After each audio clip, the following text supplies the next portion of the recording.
They went across Texas, angling north, moving from small town to small town, but at first it did not seem to Stephen to be getting any easier. Indeed, it seemed to be worse all the time. The weather grew hotter, the humidity more steamy with each evening, and the air somehow more dusty. On the second stop, only 30 miles from the first town, they seemed to have gone to a different country. Stephen thought it had been flat before, but now the country became truly flat, impossibly so, and with the new flatness, the heat seemed to double in intensity. They arrived early in the morning, having slept in the back of the truck, and set the tent up while it was still cool.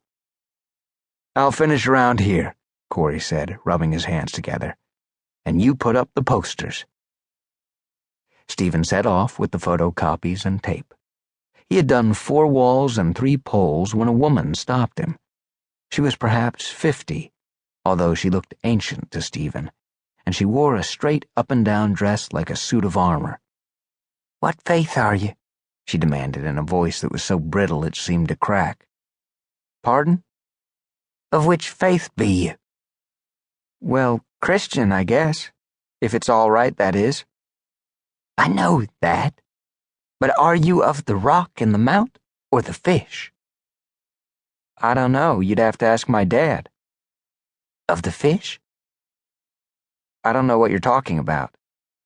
And neither, he thought, will Dad. Then a stroke of what he thought to be genius hit him. "Why don't you come to the sermon tonight and find out?"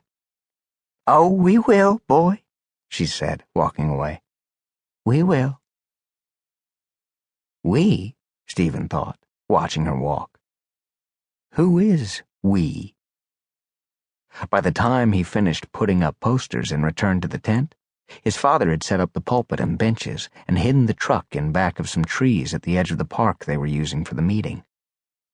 Corey sat on a large rock on the shady side of the tent, writing in a notebook. Stephen handed him a Coke he'd brought back from a small market and squatted next to him in the shade. "What are you doing?" Corey took a long pull at the Coke, swallowed and sighed. "We learned from the first one, right?" Stephen shrugged. "I'm not sure what, but yes, I guess we learned."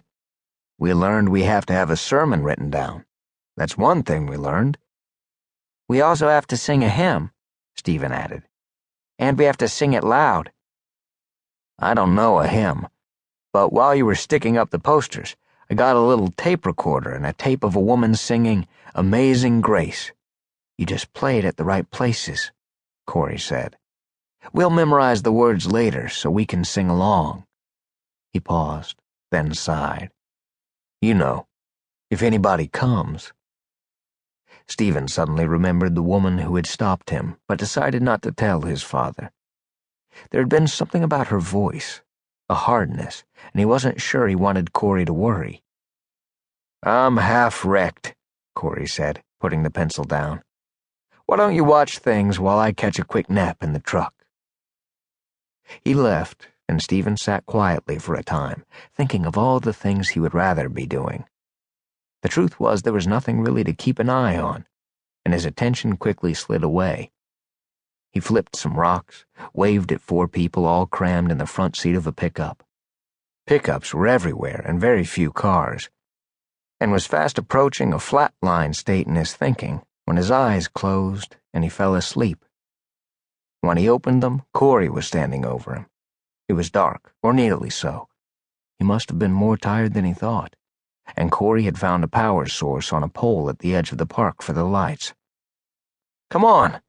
They're starting to arrive." Stephen stood and moved to the round tent opening. They sat in a row on the bench, the new ones. Stephen peered around the edge of the canvas at them. There were 4, 2 men, 2 women, one the woman he had seen during the day, and they looked boiled, bleached, their eyes alert and somehow mean-looking. "Look out, Dad," he thought. "They're not taking prisoners." More cars trickled in, and finally there were